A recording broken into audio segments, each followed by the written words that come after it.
Oh, hey guys, how's it going? Welcome back to the channel. Ern here, how's it going? If you're new to the channel, my name is Ern. I'm a six-figure seller on eBay, TCG player, I vend at shows, I'm a degenerate collector, I buy, I sell, I get singles, I grade them, I do a bunch of different things. Yeah, just wanted to welcome you guys back and thanks for watching. I've got a cool video for you today, I think. I mean, I think it's cool, but you might think it's cool.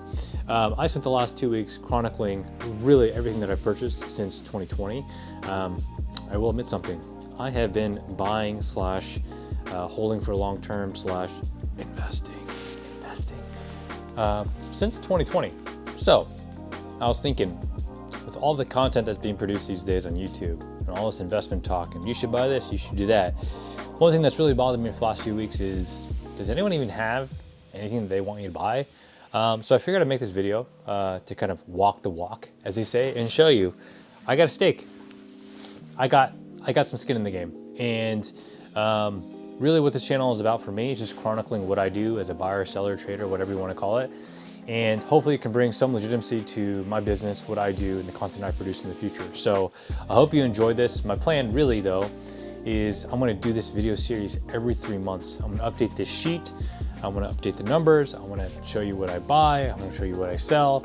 And this is all going to that vault concept that I am hopefully planning to hold for long term. So I hope you guys enjoy this video.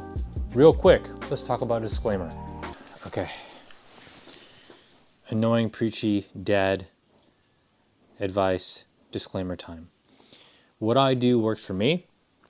I have been blessed to been in the workforce for many years. I've had a decent amount of disposable income, and everything I do has worked for me, my family, my partner, and I'm able to take on the risk that I can because I have a great support system.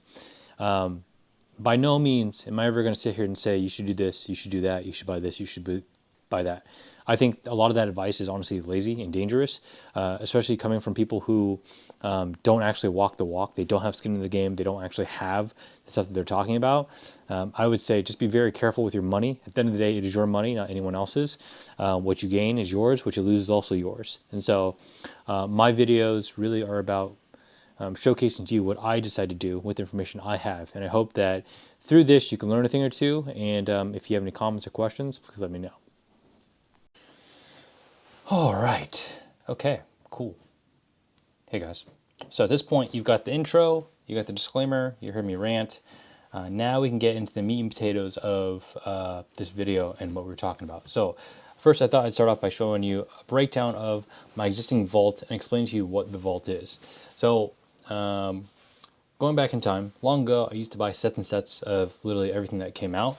I got back in early, right before COVID, just as a hyperactive, ravenous collector. I grew up with Pokemon, collected cards when I was younger.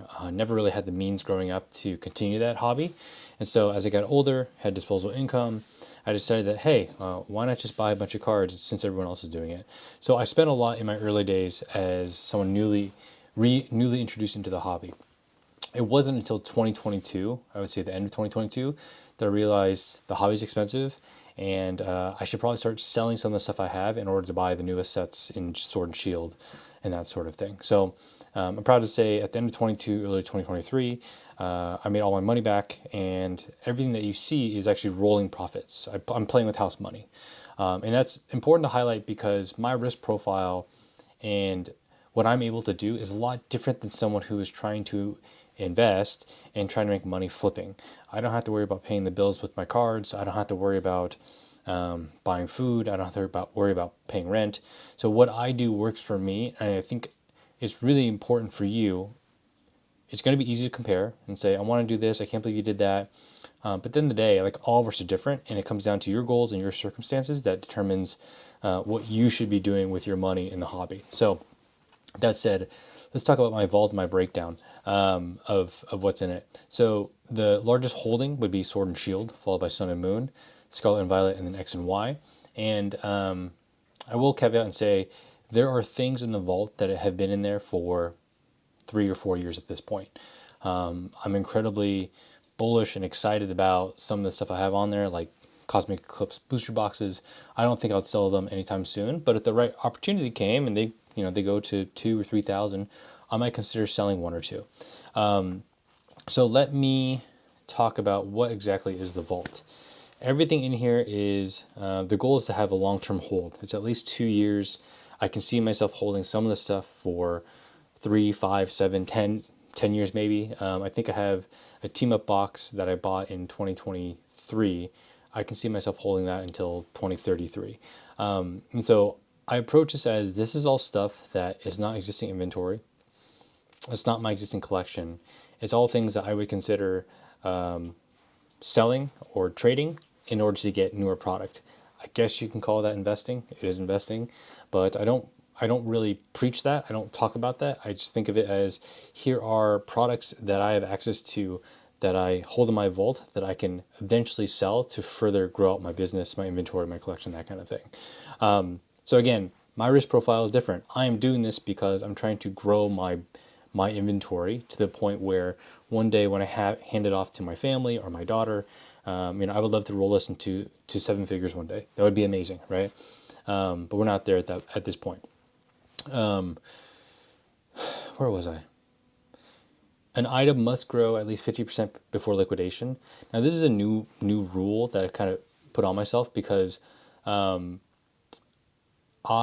really want to make sure if I'm buying something with the hopes that it's going to appreciate, I'm buying it because I have the fundamentals down, I really believe in it, and I'm not going to flip-flop and be all ADD and decide to sell it next week. There's some exceptions there, like Surging Sparks. I sold the cases at, I think, 50 or 60% margin. They're just too good to pass up. And some other exceptions include, long-time losers. So I do have a case of Pogo, Japanese boxes. I did really like the set, unlike most people. It's been sitting there for about 2 years. It hasn't really done much. I should probably get rid of it eventually, but I'm kind of fond of the set. I think it's going to go up eventually. I know that sounds crazy, but I just have some type of attachment to it, and I believe in it. And so if it continues to stay stagnant or not really gain, I will probably get rid of it just to buy something else, because the opportunity cost is way too high. In terms of what I buy, booster boxes, there's a hierarchy. Booster boxes, ETBs, and then collection boxes. That's what CB is. Collection boxes include UPCs. I think booster boxes for me have just been the tried and true thing that has worked, and they're most accessible. ETBs, because there's regular ETBs and then Pokemon Center ETBs. Now there's a promos and stuff. I honestly don't know if I believe in them as much as other people, although, with 151 Surging Sparks, that's kind of changed. I will buy maybe a couple cases. I'll open a couple, and maybe I'll hold a couple. I'm not holding my breath, though, and praying that they're going to be like Evolving Skies ETBs, and they're going to 500x, or 500, grow 500%, not 500x. That would be millions of dollars. 500%. So I'll buy them, but they're not really my priority. And then I think I mentioned this before, this vault, which I would think of it as long-term inventory, collection, which is not on this sheet anywhere. It's, one or two booster boxes of stuff I've set aside so I can hand it off to my daughter and say, like, hey, here's Daddy's cool display of cards he has. And then there's existing inventory. Existing inventory, and you'll see this when we get into the Japanese sheet. It won't be this video, it'll be in the next one. I bought 250 boxes of 151 Japanese. In the vault, there's 150. I'm selling the remaining 100. I think I have like 30 left to sell of that 100. So I separate them all into these different buckets just so I don't confuse myself and say, hey, well, I want to sell something in the vault this week. Like, I purposely put stuff in this vault concept so that in my head, I'm consciously making myself think this is long term and this is going to fund the collection inventory in the future. Let's not get ahead of ourselves and decide to sell these things tomorrow. That said, again, if they 5, 10x, grow 300%, whatever it is, doesn't matter the time frame, I will obviously consider selling what the item is, but that's a case-by-case basis. So that's a long intro. Let's get into some of the breakdowns. I decided to break this down by set, and you will see the list of items in a second. But as you can see here with most of the holdings and the cost, this is the total holdings. This is the total cost of all these different eras. Let's just say eras. line itemed out. As you can see with Sun and Moon, I've done the best with Sun and Moon. You know, back then when Sword and Shield was hot, I was buying all the Sun and Moon booster boxes between 200 and 300. They've all, you know, done 2 to 3x at this point. So I've done well for myself in Sun and Moon. Sun and Moon ETBs have also done okay. Some of them I bought really high price points, like Forbidden Light and Lost Thunder. Some other ones I bought at high price points, but they've gone up, like Cosmic and Team Up and that kind of thing. Sword and Shield. I honestly think I would have more Sword and Shield if I did not sell Evolving Skies to roll into other products. So you'll see the breakdown. I won't go into it too much. And then Scarlet and Violet, which to me is really impressive. It's already grown 60% of all the things I bought. Obviously, a lot of this is driven by Twilight and Surging Sparks. But, you know, 60% in this era is only like less than 2 years old. Is pretty good in my books.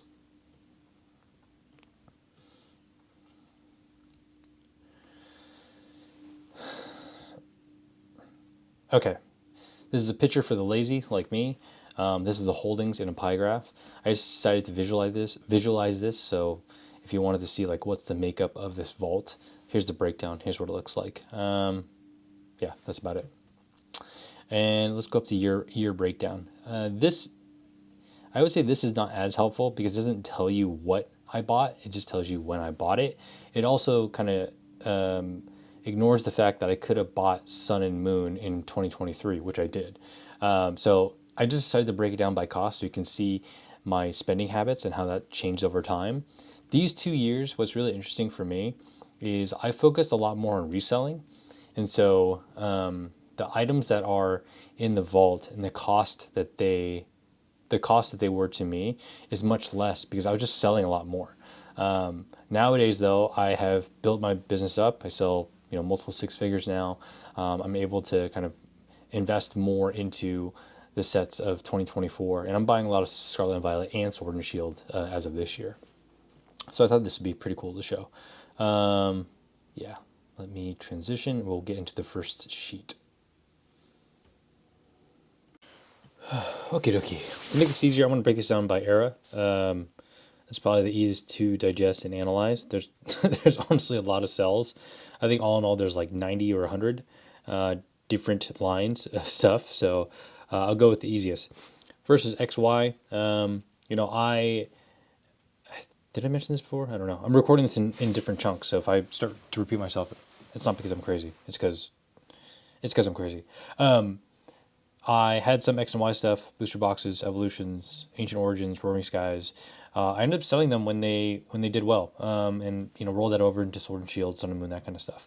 So XY, I don't really have that much of. Really, it's just these two sets of ETBs, and I bought them at an incredibly high price. The ETBs prices have not actually fluctuated that much. I think at the low, when I got in was like 150. The highest since then has only been 200 a box. I really believe in them. Just evolutions as a set, ETBs as a pair, the artworks.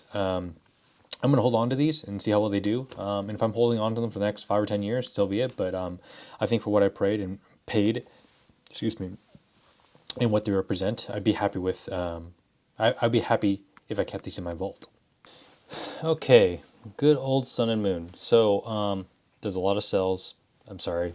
If you're not good with data, I will try my best to explain everything I can as slow as I can. And feel free to pause the video just to zoom in and that kind of thing. I'm going to do the first thing here is filter by total market value. We're going to go zoom in a bit. So total market value based on holdings. As you can see here, right now for me, my Cosmic boxes and Team Up boxes, I think when Cosmic came out, I bought 2 or 3 boxes at like $250 to $275 a box. Really good price, right? I bought this set in 12, 22, 2020. I think I got it from eBay or maybe Hills. It was a great price then. I bought in. I liked Sun and Moon, and this is at a time where Sword and Shield was getting kind of stale because it was just Vivid Voltage, I believe. Champions Path, yeah. And so I was kind of looking around like, I've opened hundreds of packs of Champion's Path and Darkness Ablaze and Vivid Voltage. I kind of need to buy something else. So I went back, looked at some of the sets, and decided, hey, I like Cosmic, I like Unified Minds, Unbroken Bonds, Ultra Prism, that sort of thing. So you can see here the bulk of those purchases happened within 2 months at the end of 2020. Let's see. Percentage growth on the Cosmic box has been 300. Team Up Booster Box, which I bought in 2023, has been 200%, and my cost basis on that was 1,000. So you can see, like, let me go on a mini rant. People are losing their minds over Surging Sparks and Twilight, Paldea, right? Let me just show you an example here. I bought these 3 years ago, 4 years ago now. I went back in era, bought boxes at 200, between 200 and 300, and they've done incredibly well. Is that something that I should consider for this time around? Should I be looking at Sword and Shield? Maybe. But there's a sense of security, I would say, that you get where if a box is already pushing 200 and it's liquid, meaning it sells, then it's probably a good buy. I think there's way too much hype and recency bias on like what is now, and I think people are really losing sight of they could reprint, and a lot of these sets that are being printed, there's a lot of FOMO driving the price. So yeah, maybe that's something you take away and think about. Let's see. I won't go over all of this, but I'll highlight some of the key points. On Unified Minds, Unbroken Bonds, Ultra Prism, I bought 2 cases of them, sold off the rest. I have 1 of each in the collection, and then I have 2 of each that I'm vaulting. I sold them on the way up, and I think that's an important thing to call out. I sell on the way up where I can for most things because I think it's easy to get infatuated with the idea that, oh, one day, this booster box is going to be worth like $1,000 each, and I'm going to hold 2 cases. I hope that's the case, but to reduce risk and to take profits is always a good idea. So if you are buying cases and cases of Surging or Twilight or whatever it is, assuming it's the next Evolving Skies, I would have a plan to exit at certain price points just so you can continue to reinvest and continue to buy. And in the chance that you were wrong, which is very possible that you could be wrong, and the set doesn't go anywhere, you've at least reduced your downside risk. You've reduced the downside risk enough where your position isn't solely depending on 1 or 2 sets. So that's what I did. Unified, Unbroken, and Ultra Prism. You can say, in hindsight, that seemed like a terrible idea. Actually, it was a great idea, and I'm happy that I did. And I had the foresight to understand if I do this, I can take that profit and invest into other things that I want, that I like, instead of hopefully holding on to these boxes. And maybe they end up like this kind of dramatic, like Steam Siege or Roaring Skies for many years. Taking profits is never ever bad, ever. Don't ever anyone ever tell you that. Holding on to product does not equal profit. Profit is not product. You have to liquidate, you have to sell in order to get profit. Okay, rant over. Hidden Fates ETBs. What's funny about these is I have 7 in the vault. I have 1 on the display. I've opened probably like 20, and I've purchased definitely more than 2 or 3 cases. I just keep opening it up like a bag of potato chips and just been like opening them. I like Hidden Fates. I got really addicted to this set early on because I bought, I think, 100 loose packs for $10 each, and within 3 packs I ripped 2 Charizards, the GXs, the shiny ones. So I kind of have like this. I kind of mesmerized by Hidden Fates. It's a bad habit. I don't recommend it. Ever since then, I haven't really pulled much. I think the best pull I've got as of late was that Centipede thing. Anyway, Lost Thunder booster box. So the Lost Thunder box and the let me zoom over actually and show you guys months past. The Lost Thunder box and the Team Up box I bought from a seller on Pokemon TCG Trades subreddit. And he was one of those power users where I think if you have like 100+ feedback, you can ask for friends and family. He had these boxes up for probably a week and no one was biting. I think it's because he was requiring friends and family. So I bought it from him. They're pristine, look great. Happy I did. Great purchases. That's another thing too. If you're sourcing, Facebook, Discords, subreddit, eBay, TCG Player. There's many sites. Don't stick to one. You never know. You never know what you can find if you have the time. That is, scour all the sites and see what you can come up with. Let's see the ETBs here. So maybe I can filter this by ETB, huh? Right, clear. Yeah, there we go. Here are all the Sun and Moon ETBs I've purchased, and filter by percent growth. Team Up obviously has done the best, but the surprise one is Guardians Rising, because I think it was short printed from what I recall. No one really wants it. Like, liquidity is basically not much, but the last few sales and market price is really high. The other ones, as you can expect, I got pretty good margin on Cosmic, Unified, Hidden Fates, Sun and Moon, Base, Lunala, and Galileo. They did a massive reprint of these, I think in 20, was it 2021?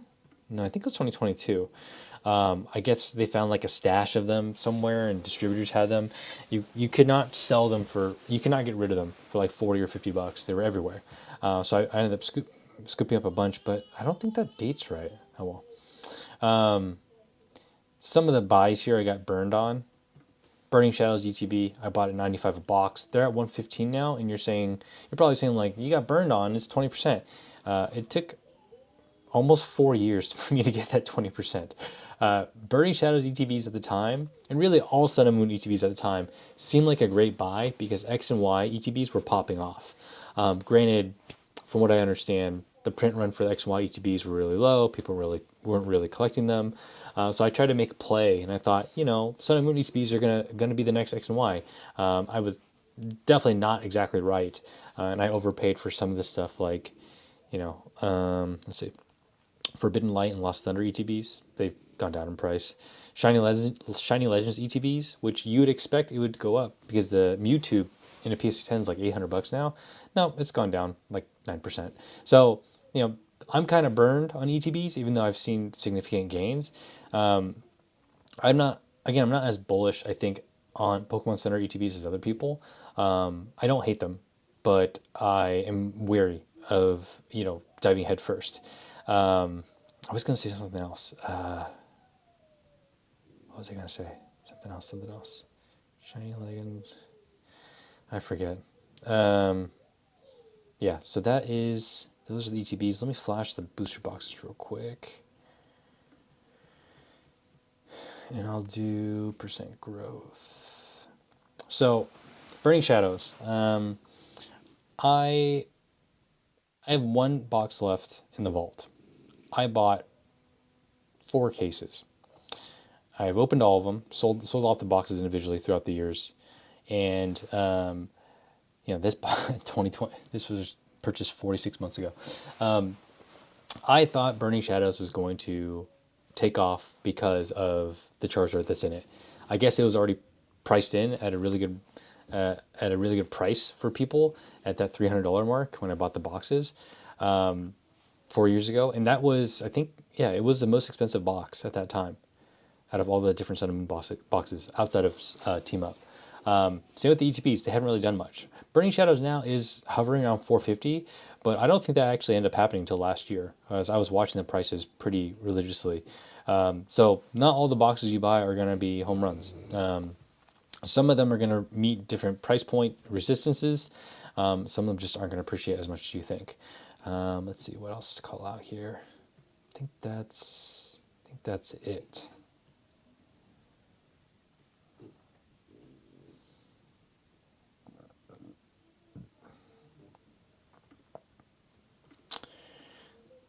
Last thing I actually wanted to call out here.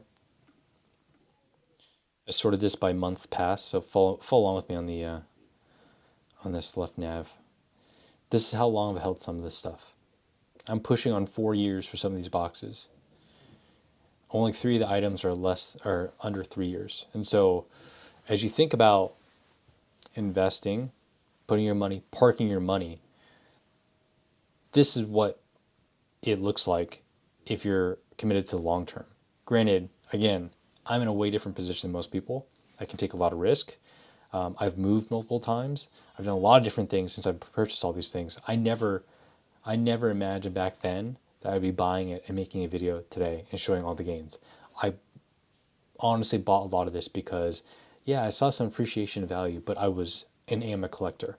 I want to have a lot of stuff around the house. I want to be able to display it all, and it just so happens that throughout time, this is what happens. This is how much you have left, and this is how much you want to sell. Okay, good old Sword and Shield. I'm starting this sheet out by first in descending order. Can you guys see this sheet? Yeah, you should be able to. Sorry, this is far off. In descending order, percent growth, because I want to highlight a couple things related to these 5 items. The first 4 are Evolving Skies related. You have the booster box, 2 sets of the PC ETBs, 1 ETB. Price per unit obviously is really cheap, and you can see how much they are today in their market value. One would obviously say, well, why didn't you buy more Evolving Skies? How did you not know to buy more Evolving Skies? One, I bought a ton of Evolving Skies. 3 or 4 cases of the booster boxes, 2 or 3 cases of the PC ETBs on each end, multiple cases of the ETBs, regular ETBs. This is what I have left. I sold a lot of that on the way up because it was just rapidly growing to the point where it felt wrong for me to sit on those profits and not realize them. Took that money, invested it, bought the product. Hindsight obviously is, 2020. But at the time, you have to understand that Chilling Reign was also out. Chilling Reign sat around at like 88, I think between 80s, low 80s for a box. I bought mine for 88 for months. Months. You could find it everywhere. And so, these things, I think, as they happen, they seem so obvious as you reflect, but as they happen, like, you don't really know. And this is why with Surging Sparks, for example, I bought some, I flipped some, I'm going to hold some, but I'm not mortgaging the house, or I'm not refinancing the house or mortgage or whatever. I'm not going all in because you really don't know. And also, we are in prime reprint window. It has happened before. It might happen again. I don't know if demand will keep up. I think demand is really, really strong. But it's all about weighing the risks and probabilities. And again, if you're approaching this to try to make money as soon as possible, you're going to do things a little bit different than I did. I did what I could with the best information I had, and that's why I bought a Rebel Clash ETB. It's kind of funny because this is also a supposed short printed ETB. It was hard to find, and I bought it for $40 from Target or Walmart, and now it's worth $135. I probably will never sell it because it feels like one of those rare, obscure products that, like, it's not good, but because it's so rare and it was short printed, people are going to want it. I see myself holding it for like 10 years, and let's see how much it's going to cost. I don't know. There's got to be a collector out there who's going to ask, does anyone have Rebel Clash ETB? And then they were going to want to pay like $2,000 for it. Who knows? Anyway. Chilling Reign booster boxes. You will see some weirdness in this sheet. I paid $88.38 for these boxes. I paid $200 for the next set, I think. I think it's in here somewhere. Yeah, $219 for a box recently. I'm not dollar cost averaging it because I want to see very specifically what did I pay back then for these boxes versus what am I paying right now for these new set of boxes. I want to track those gains separately just so I can understand, like, hey, that was a good decision, or just so I can learn from it. You know what? Zard UPCs. I have 2 cases of those and then 2 loose ones. The cool thing about the UPCs that I got along with the Scarlet Violet product is I bought out one of my friends who's a vendor all of his inventory. I got most of his stuff at 55%. I bought, I don't know, dozens of booster boxes and stuff. So I got a good deal.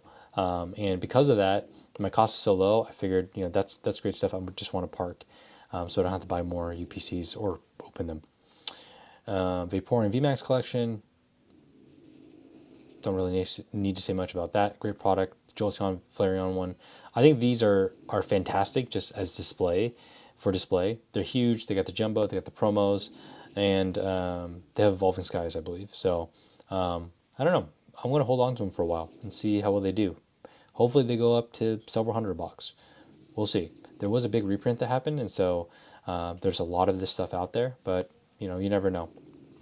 The Arceus UPC, the uh, the product that no one wanted that somehow doubled in price. I think it was at GameStop for like many months.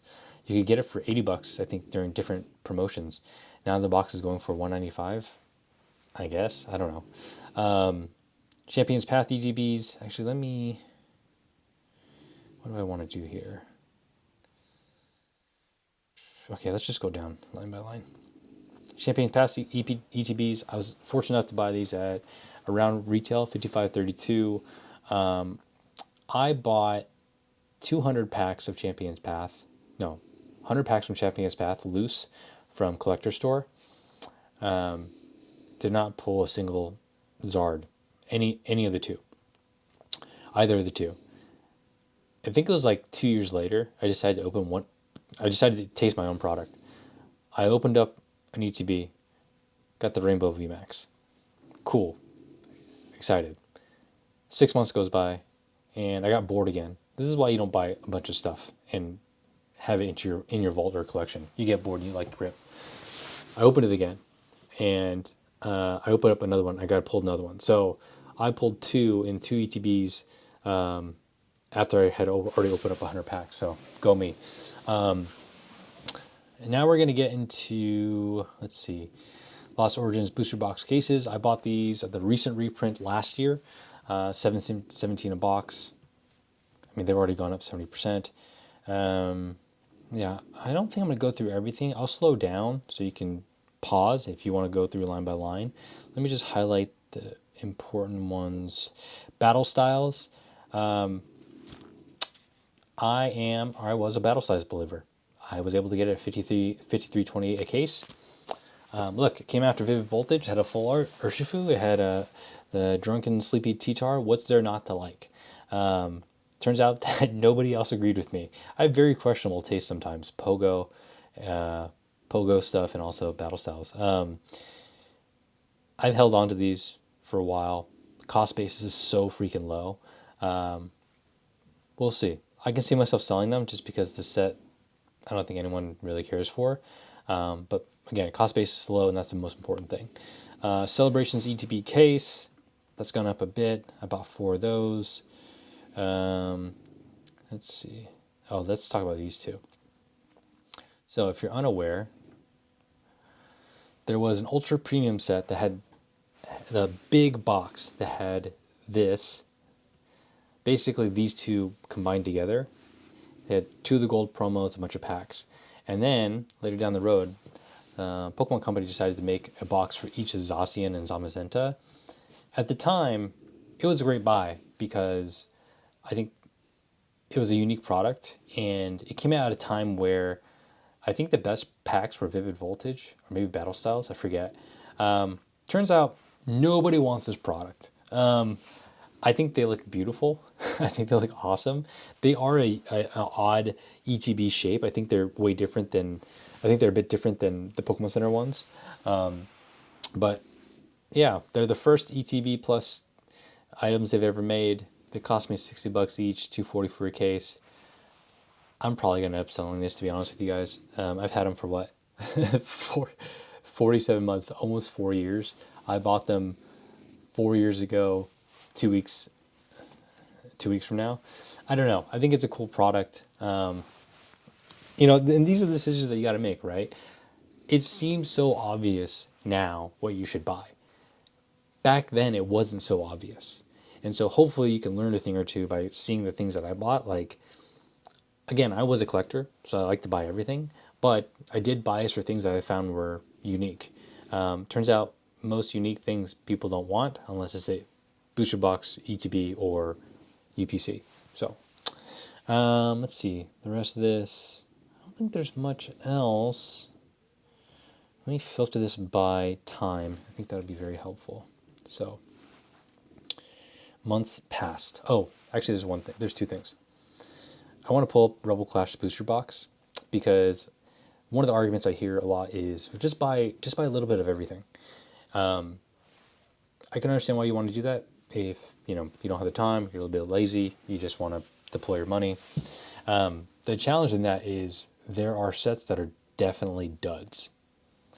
It's not necessarily, it is obvious, I would say, to decide like what's the hierarchy of sets, but in the future, like what is the demand for some of the sets that aren't good? Will people buy some booster boxes? Will they buy many? Little, none. Rebel Clash, I'll show you an example. In the last month, three have sold at this price point. So price point is not everything. Market price, I think, I don't really believe in because it's just a matter of like recent liquidity. It says this is 225 a box, but no one wants it. So is it really 225 box? Is it not? Should you buy cases of this? Should you have bought cases of this when it came out? No one really knows, but this is a good example of like you got to be, don't overextend yourself. Be careful with your money. Don't go all in. Just for diversity's sake. And then Sword and Shield base, which is hilarious. 2, 3, 4, 5, 6, 7, 8, 8 boxes sold in the last month. That's actually not bad. I would have expected less at 325.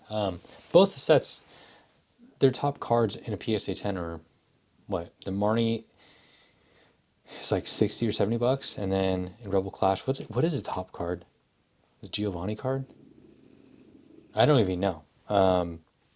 The sealed novelty is really why people would buy this, but yeah, just be careful buying a little bit of everything. Going through months past, you can see how many years it's been or how many months it's been since I held some of this stuff. And if you look closely, let's see the highest gainer, Rebel Clash ETB, about almost 4 years ago.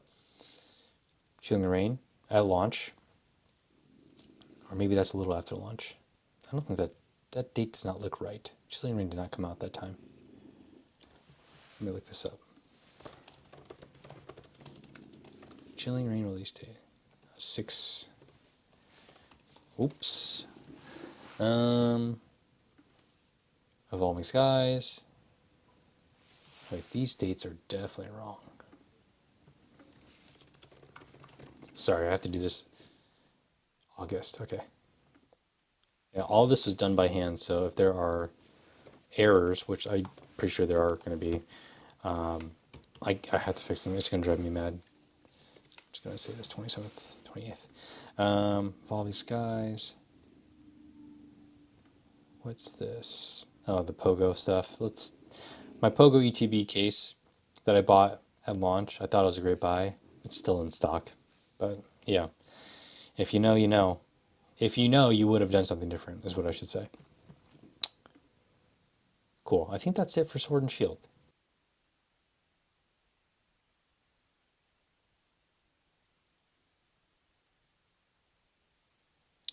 Okay. Good old Scarlet and Violet. So let's do total market value and what I have right now. The front runner obviously is Surging Sparks. It's grown 100% in the last 2 or 3 weeks. I bought 5 cases. I've sold 2. I'm holding 1 in the collection, and I have 2 that are part of the vault. Sorry, 1 in the inventory and 2 in the vault. I'm not holding any for my collection, at least not yet. I think it's way too hot to ignore. I also think that if you have the mindset that it's going to be the next Evolving Skies, you could be right. But for me, as someone who's trying to roll profits and buy the next thing, get good buys in, it is too risky to continue to buy Surging Sparks and not take profits given the current price point of like 200. And I think one of my friends was asking me the other day, like, should I buy Surging Sparks on the Pokemon Center and then try to flip it? It was like 160, 170 I shipped. I can see why it seems tempting, but for me, one, you would have to make at least 30 or 40% margin in order for it to be worth it. Because 20, 25% is going to get eaten by fees, it's going to get eaten by shipping. It's just not going to be worth your time. So that's the first part. If it's, let's just say 30%, it has to sell for 225, 230. Do I think it'd go to 250 a box? maybe, very likely. It probably is going to be at 250 bucks anytime now. But I don't think I'm willing to bet the bank or bet money that that's going to happen, because you have to imagine who is selling. You have to think through, like, who is selling on the way up. If people are really bullish and the demand is there, who's crazy enough to sell on the way up, right?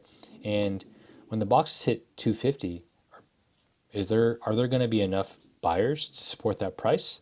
I don't know. I don't know the answer to these questions, but you have to weigh these probabilities and really think through what's the worst case scenario, because worst case scenario is it tanks, they reprint it, and it goes back to retail, or even worse.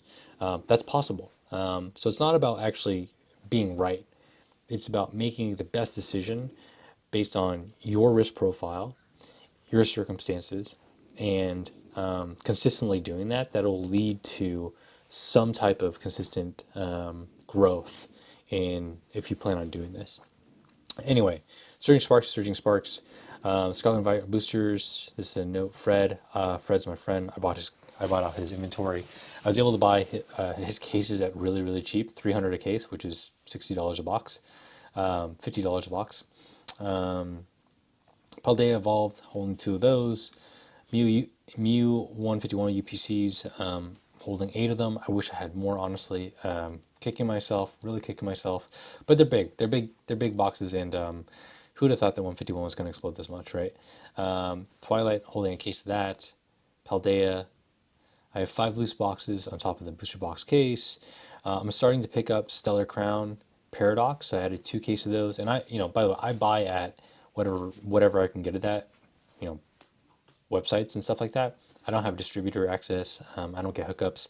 And so if you look hard enough, you can find boxes for, I think you can still find Stellar and Paradox for 99 a box before shipping. And some places don't charge tax. So I ended up paying, what is this, like 104, 105 a box, which is not bad. I'm holding one Surging Sparks PC ETB case. I bought 3 or 4, opened up one, sold one, gonna sell the other one. So hopefully it goes to the moon. It's already up 60%. I think people are dumping it at 400 bucks or so. I don't know, but I'm comfortable with this one given all the hype. I'll hold one. Let's see how far we get. Twilight Loose Booster Box, Paldean Fates. Yeah, so this is, as of today, this is all the Scarlet and Violet stuff I have. Let me point out something very interesting. You see this left nav? I didn't actually start really deciding I wanted to invest in this stuff until, let's see. Yeah, I didn't buy very much since it's been out.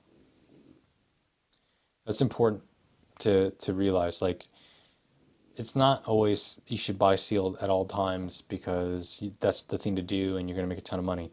Sometimes it's okay to slow down, analyze the market, see what's going on, assess your finances. And again, like for my business, this is all long-term inventory. This is not what I sell day to day.